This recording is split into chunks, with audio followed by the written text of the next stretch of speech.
Aging. It visits us all quietly, steadily, and often without warning. One day, you look in the mirror and the person staring back at you seems older. Not just in years, but in soul, in the weight of time. But what if growing old wasn't something to fear or resist, but something sacred? What if the graying of our hair, the slowing of our steps, and the deepening of our thoughts were not signs of decline, but of divine wisdom at work? In the pages of the Bible, there is one book that wrestles with this mystery like no other, a book filled with paradoxes and poetry, doubts and divine insights. A book that meets us where we are, in the tension between youth and old age, between meaning and mortality. That book is Ecclesiastes. Today, on Wisdom Echo, we journey deep into its ancient wisdom to discover what Ecclesiastes truly says about aging, and why its message is more relevant than ever for anyone seeking meaning in the latter chapters of life. Stay with us. This could change how you see the rest of your life. Ecclesiastes begins with a haunting refrain. Meaningless, meaningless, everything is meaningless. Ecclesiastes 1:2. These are not the words of a carefree youth. They come from a voice steeped in experience. Scripture calls him Qoheleth, translated often as the teacher or the preacher. Tradition attributes the book to Solomon, son of David, king of Israel, known for his immense wisdom, power, and wealth. But whether Solomon himself penned these words or not, the voice that echoes through Ecclesiastes is unmistakably that of someone who has lived, who has tasted all that life has to offer, and found it fleeting. This teacher has walked the long road. He has known pleasure, prosperity, power, and still he asks, what remains when all is said and done? This is the question that defines the aging soul. Not what we've done, but what it all means. In chapter 3 of Ecclesiastes, we encounter one of the most poetic and profound passages in all of Scripture. There is a time for everything, and a season for every activity under the heavens. Ecclesiastes 3:1. The teacher walks us through the seasons of life. A time to be born and a time to die. A time to weep and a time to laugh. A time to keep and a time to throw away. These aren't just poetic lines, they're a spiritual map of the human journey. Aging, according to Ecclesiastes, is not a flaw in the system. It's part of the sacred rhythm. Growing older isn't a detour, it's the road itself.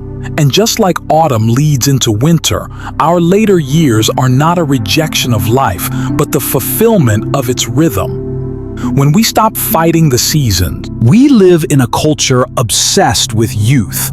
Anti-aging creams, cosmetic surgery, endless diets, and distractions.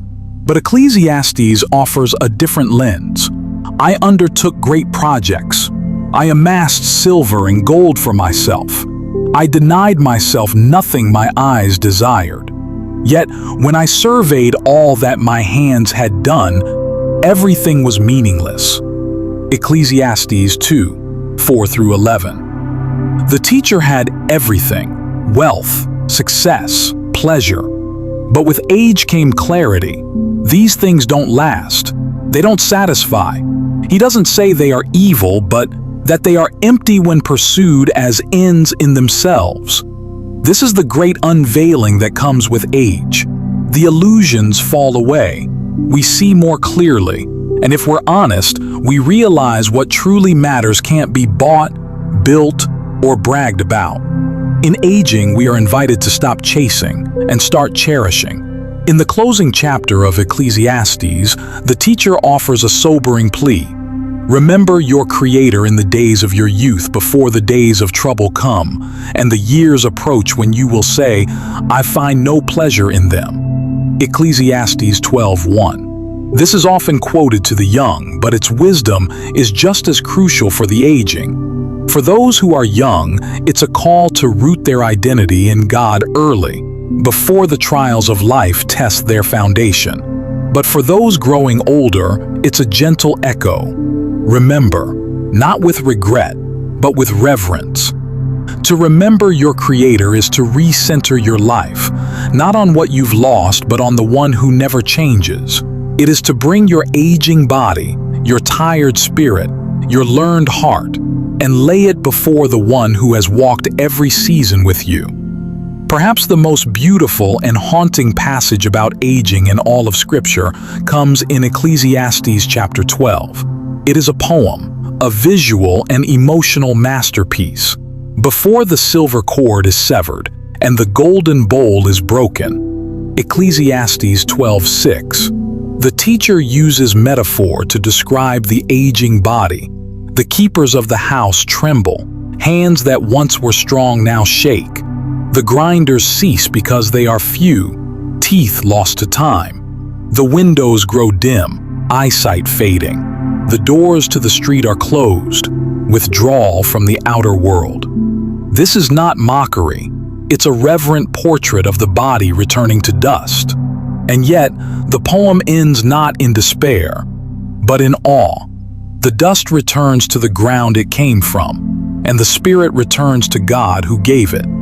Ecclesiastes 12:7. Aging is not the loss of dignity, it is the return to sacred origin. What Ecclesiastes teaches is revolutionary, even for us today.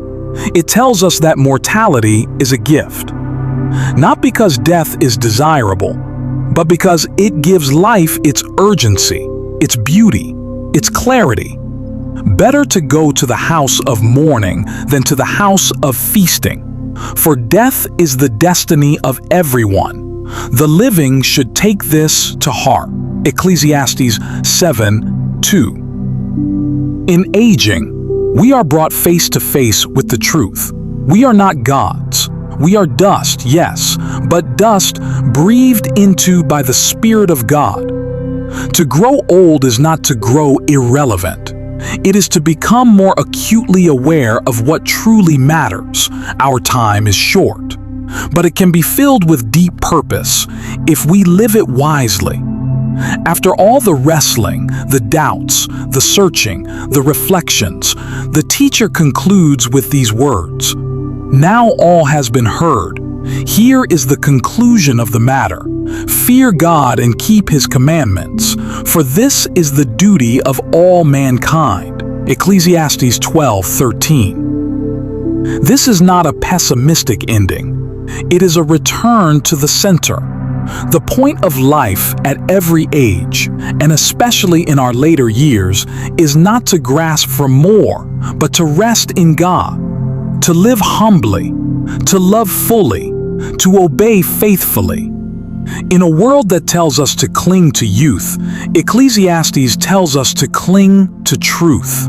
In a world terrified of aging, Ecclesiastes dares to say, "You are not fading, you are being refined.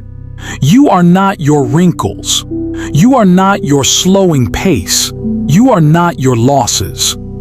You are a soul shaped by time, carried by grace, and returning to your Creator with every breath."